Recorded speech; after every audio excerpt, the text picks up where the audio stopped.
ഒരു 15 വയസ്സൊക്കെ ആകുമ്പോഴത്തേക്ക് തന്നെ ഇവർക്ക് പാർട്ട് ടൈം ചെയ്യാനായിട്ടുള്ള അവസരങ്ങളുണ്ടെന്നുള്ളതാണ്. എൻ്റെ ഒരു അടുത്ത സുഹൃത്തിന് ഞാൻ കണ്ടു, കുട്ടി ഡിഗ്രിക്ക് പഠിക്കുകയാണ്. അത് അതിനൊരു 15 വയസ്സ് 16 വയസ്സ് അത് പാർട്ട് ടൈമിന് പോകുന്നുണ്ട്. അതായത് ഒരു ഷോപ്പ് ആവട്ടെ, ഒരു പെട്രോൾ പമ്പ് ആവട്ടെ, ഇവിടെയൊക്കെ. അപ്പം നമ്മൾ അവിടെ വെച്ച് തന്നെ എല്ലാ ജോലിക്കും ഒരു ഈക്വാലിറ്റി ഉണ്ടെന്നുള്ളൊരു പ്രാധാന്യം നമുക്ക് മനസ്സിലാക്കി തരികയാണ്. ഇപ്പം തന്നെ മെയിൻ വെക്കേഷൻ സ്റ്റാർട്ട് ചെയ്യുകയാണ്. അതുകൊണ്ട് അടുത്ത ആഴ്ച മെയിൻ വെക്കേഷൻ സ്റ്റാർട്ട് ചെയ്യുകയാണ്. ഈ ആഴ്ച ഹോംവർക്കേ ഇല്ല. നമ്മളൊരു 9 മണിയാകുമ്പോൾ സ്കൂളിൽ കൊണ്ട് വിട്ട് കഴിഞ്ഞാൽ ഇവരാണ്, ടീച്ചറും പ്രിൻസിപ്പാളും ഉൾപ്പെടെയാണ് കുട്ടികളെ വിളിച്ചുകൊണ്ട് സ്കൂളിലോട്ട് പോകുന്നത്. തിരിച്ച് നമ്മൾ വിളിക്കാൻ വരുമ്പോഴും അവരവിടെ ലൈനായിട്ട് കൊണ്ട് നിർത്തും, നമ്മൾ വിളിച്ചുകൊണ്ട് വരിക. അപ്പം നമ്മൾ ഇച്ചിരി ഡ്യൂട്ടിക്ക് പോയിട്ട് വരാൻ ഇച്ചിരി ഷിഫ്റ്റിൻ്റെ ചേഞ്ച് ചെയ്യുന്ന സമയത്തൊക്കെ ഇച്ചിരി താമസിച്ചാലും ഒക്കെ ഇവർ ചെറിയ ചെറിയ കാര്യങ്ങളൊക്കെ ഇവരെ ചെയ്ത് പഠിപ്പിക്കുക വളരും തോറും ഇല്ലേ, അതുമൊക്കെ ഒരു ആവശ്യകത തന്നെയാണ്. ശരിക്കും നാട്ടിൽ കുറച്ചുകൂടെയൊക്കെ അടിക്കുമായിരുന്നു. അവരുടെ വാശി കുറച്ചുകൂടെ കൂടുമെന്നല്ലാതെ ഈ എപ്പോഴും ഉള്ള അടി കൊണ്ട് പ്രത്യേകിച്ച് വലിയ പ്രയോജനമൊന്നും ഇല്ലയെന്നും മനസ്സിലായി.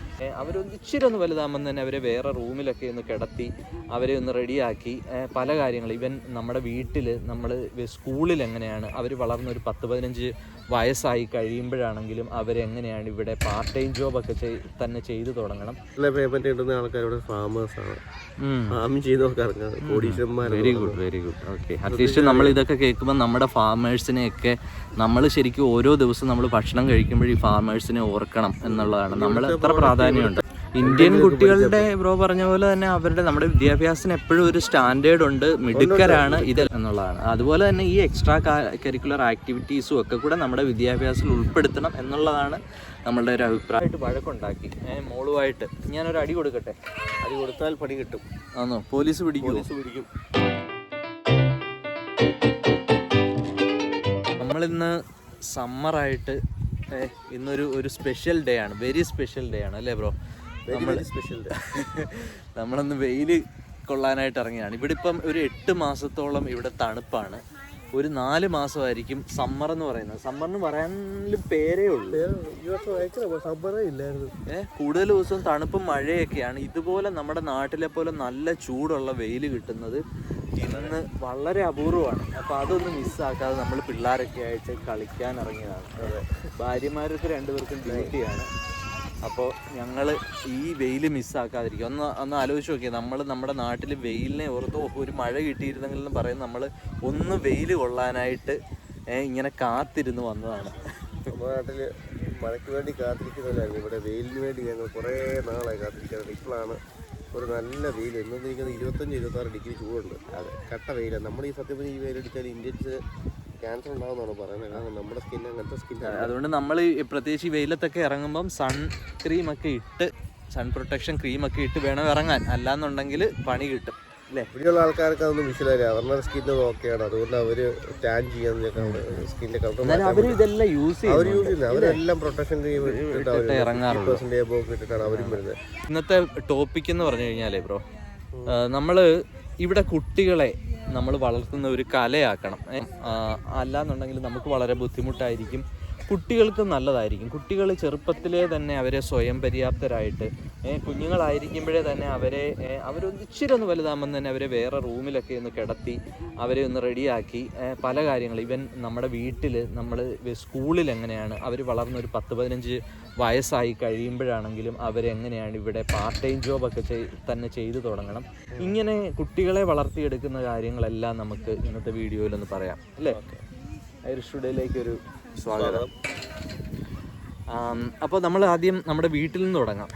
ഇപ്പം ഇവൻ അവളുമായിട്ട് വഴക്കുണ്ടാക്കി മോളുമായിട്ട് ഞാനൊരു അടി കൊടുക്കട്ടെ, അടി കൊടുത്താൽ പണി കിട്ടും. ആണോ? പോലീസ് പിടിക്കും.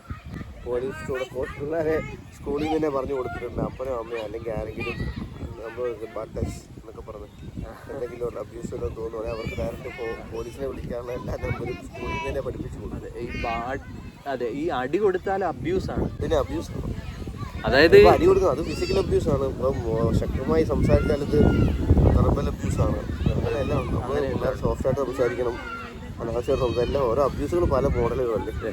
ഞാനിവിടെ വന്നിട്ട് പഠിച്ചതേ, നമ്മൾ ശരിയാണ്, നമ്മൾ പിന്നെ ഇതെല്ലാം പറയുമെങ്കിലുവേ നമ്മൾ ഇച്ചിരി കഠിനമായിട്ടൊക്കെ അവരോട് സംസാരിച്ചു. ഇപ്പം നമ്മളിപ്പം ചില കാര്യങ്ങളൊക്കെ അവരെ അനുസരിപ്പിക്കണമെങ്കിലൊക്കെ ഇച്ചിരി പേടിപ്പിച്ചൊക്കെ ഒന്ന് നിർത്തണം. പക്ഷെ എന്നാലും കഴിവതും കൈവെക്കാതിരിക്കുക.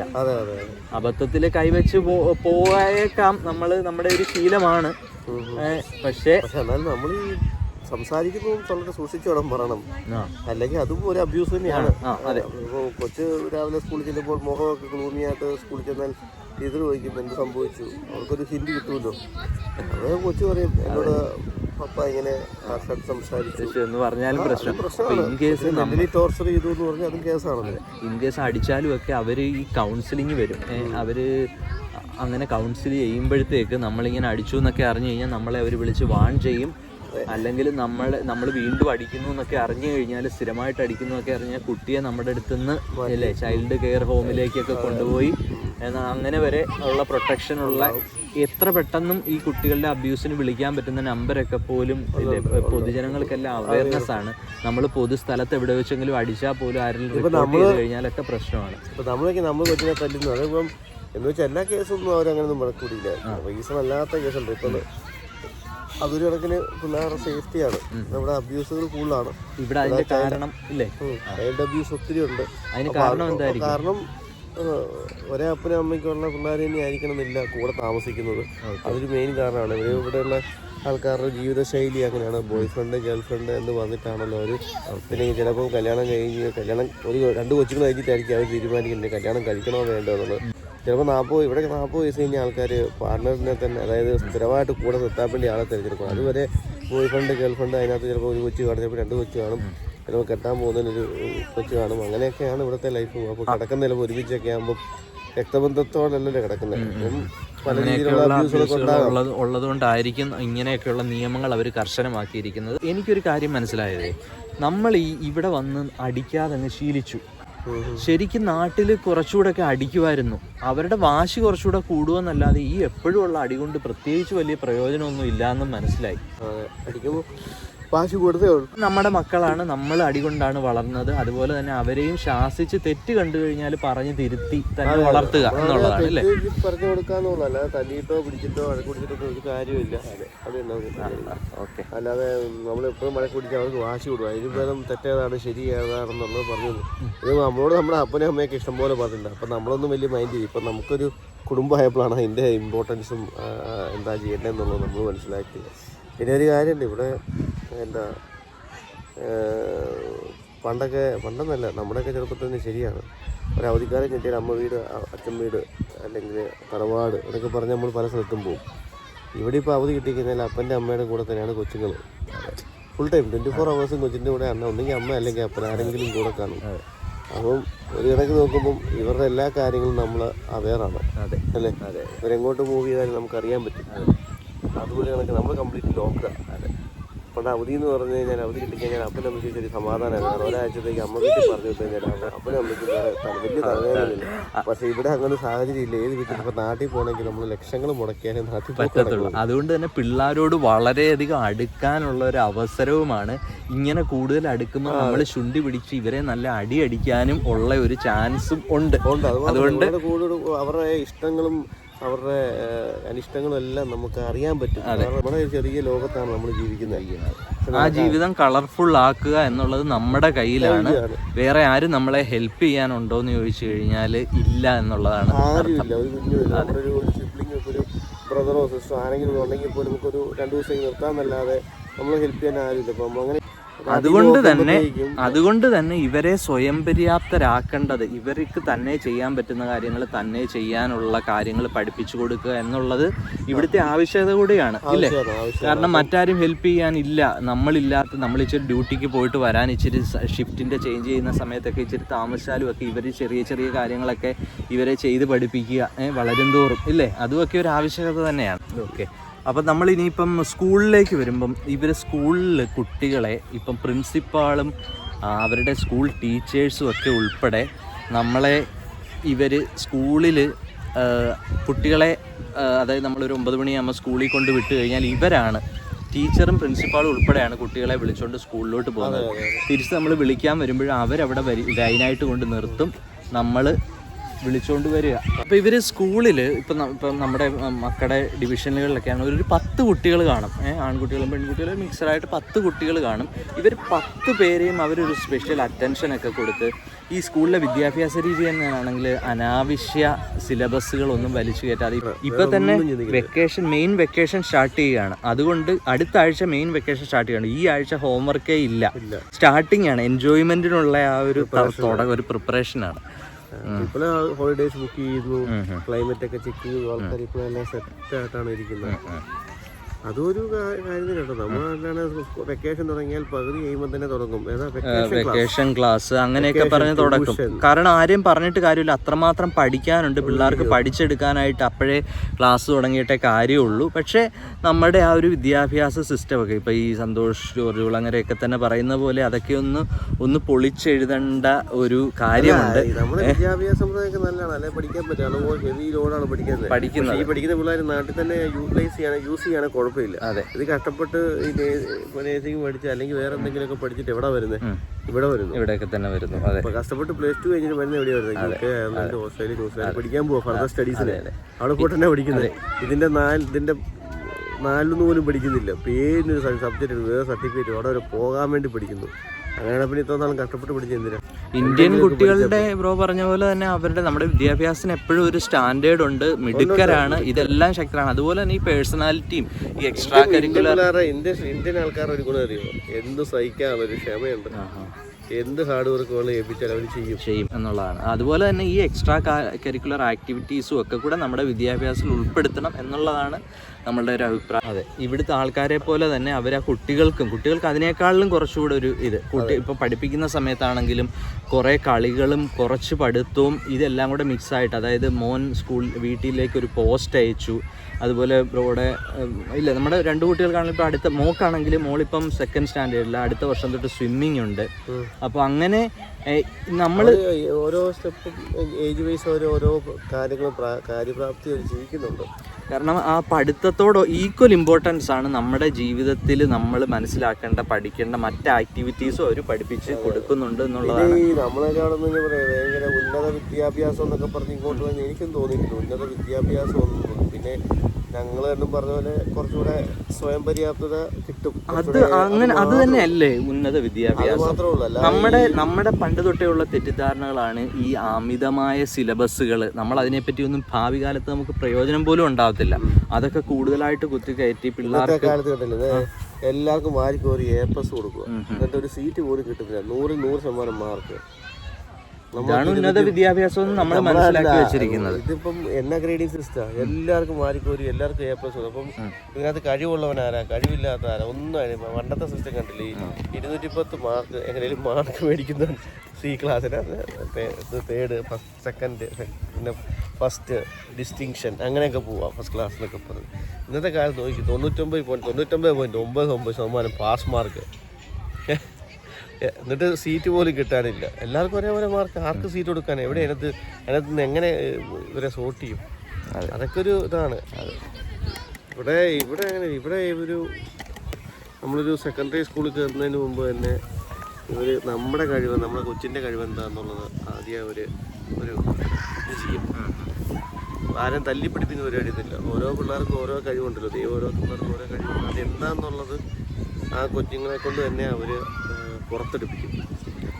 ചില പിള്ളേർക്കൊക്കെ ചില ഡ്രോയിങ്ങിലൂടെ, ചില മ്യൂസിക്കായിരിക്കും, ചില പിള്ളേർക്ക് നല്ല സ്പോർട്സിലേക്കായിരിക്കും, ചില ആൾക്കാർക്ക് പഠിക്കാനായിരിക്കും, കമ്പ്യൂട്ടറായിരിക്കും, അല്ലെങ്കിൽ സയൻസ് റിലേറ്റഡ് ആയിട്ടുള്ള എന്തെങ്കിലും സയൻറ്റിഫിക് കണ്ടുപിടുത്തങ്ങളൊക്കെ ആയിരിക്കും. അപ്പോൾ അവരുടെ കഴിവ് എന്താണെന്നുള്ളത് പിള്ളേർക്ക് വേണ്ടി ഒരു വർഷത്തേക്കൊരു പീരീഡ് കൊടുക്കുന്നുണ്ട്. അവർക്ക് ഇഷ്ടമുള്ള ചൂസ് ചെയ്യാം. അവരുടെ കഴിവ് എന്താണെന്നുള്ളത് കണ്ടുപിടിക്കാൻ വേണ്ടി 1 ഇയർ ഗ്യാപ്പ് കൊടുത്തിട്ടാണ് അവർ അടുത്ത ഒരു ക്ലാസ്സിലേക്ക്, അതായത് മെയിൻ പഠിത്തത്തിലേക്ക് അവർ സെലക്ട് ചെയ്യും. അവിടെ ഇപ്പം ചില ആൾക്കാർ കാർപ്പൻ്റർ വർക്ക്, ചില ആൾക്കാർ മെക്കാനിക്കൽ വർക്ക്. അപ്പോൾ ചില ആണുങ്ങളെയൊക്കെ ആൺപിള്ളേരെയൊക്കെ സംബന്ധിച്ച് അവർക്ക് വണ്ടികളോടായിരിക്കും ചിലപ്പോൾ ക്രൈസ്. അങ്ങനെയൊക്കെ വരുമ്പോഴത്തേക്കും മെക്കാനിക്കൽ ഫീൽഡ് അവർ അതാണ് ബ്രോ ഇപ്പോൾ പറഞ്ഞില്ലേ, ഈ പറഞ്ഞ ഓരോ ഫീൽഡിനനുസരിച്ച്. നമ്മുടെ നാട്ടിൽ എനിക്കൊരു മെക്കാനിക് ആകണമെന്ന് പറഞ്ഞു കഴിഞ്ഞാൽ അവനെ വീട്ടുകാരെടുത്തിട്ട് തല്ലും ഇല്ലേ. ഇവിടെ ആണെന്നുണ്ടെങ്കിൽ ഏത് ജോലിക്കും ഒരു ഈക്വാലിറ്റിയാണ്. സാലറി വൈസ് ആണെങ്കിലും വലിയ വ്യത്യാസമില്ല. അതുകൊണ്ട് തന്നെ എല്ലാവർക്കും, മനുഷ്യർക്കും ജോലി ചെയ്യുന്നവർക്കും ഒക്കെ ഒരു ഈക്വാലിറ്റി ഉണ്ട് ഇല്ലേ എന്നുള്ളതാണ്. എല്ലാവരും അതുകൊണ്ട് നല്ലതായിട്ട് ജീവിക്കുന്നു, അത്യാവശ്യം നല്ല രീതിയിൽ സ്റ്റാൻഡേർഡായിട്ട് ജീവിക്കുകയും ചെയ്യുന്നുണ്ട് എന്നുള്ളതാണ്. ഇവിടെ അതുകൊണ്ടല്ലേ ഇവിടെ മണിക്കൂറിനല്ലേ പേയ്മെന്റ്. ഇപ്പം ഏറ്റവും നല്ല പേയ്മെന്റ് കിട്ടുന്ന ആൾക്കാർ ഇവിടെ ഫാമേഴ്സാണ്. ഫാമിങ് ചെയ്തവർക്ക് ഇറങ്ങാം, കോടീശ്വരന്മാർ.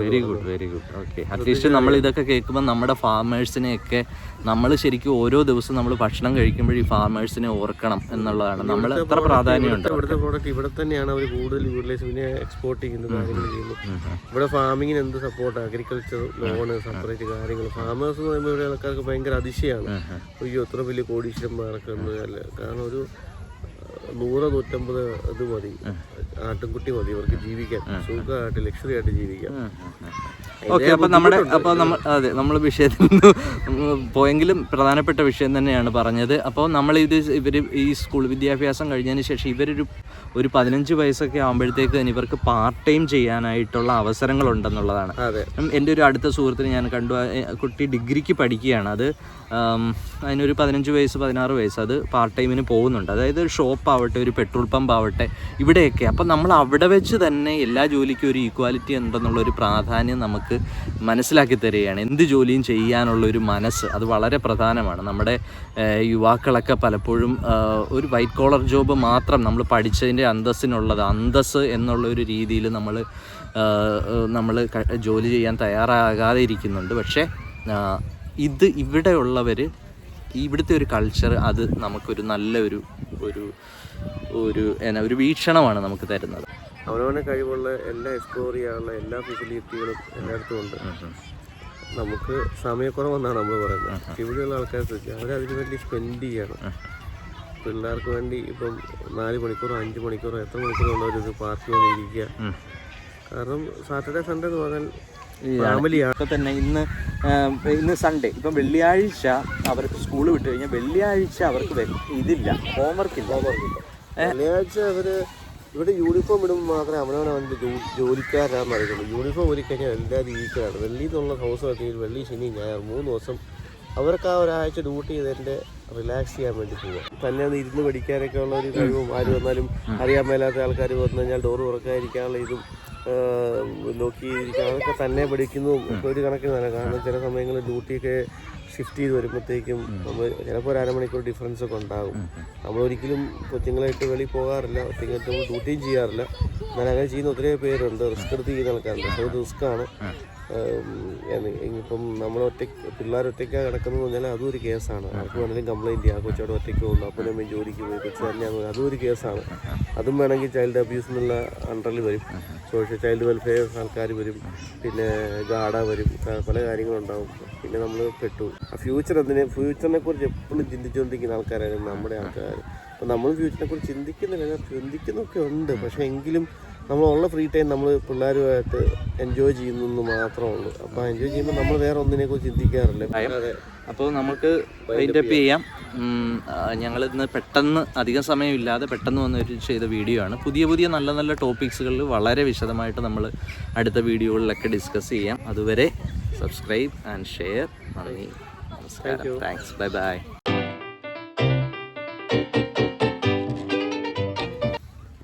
മടുത്തോ? പോയി ജിമ്മ് അടിച്ചോ? ജിമ്മ് അത് വെച്ചേര്, അവിടെ വെച്ചേര്.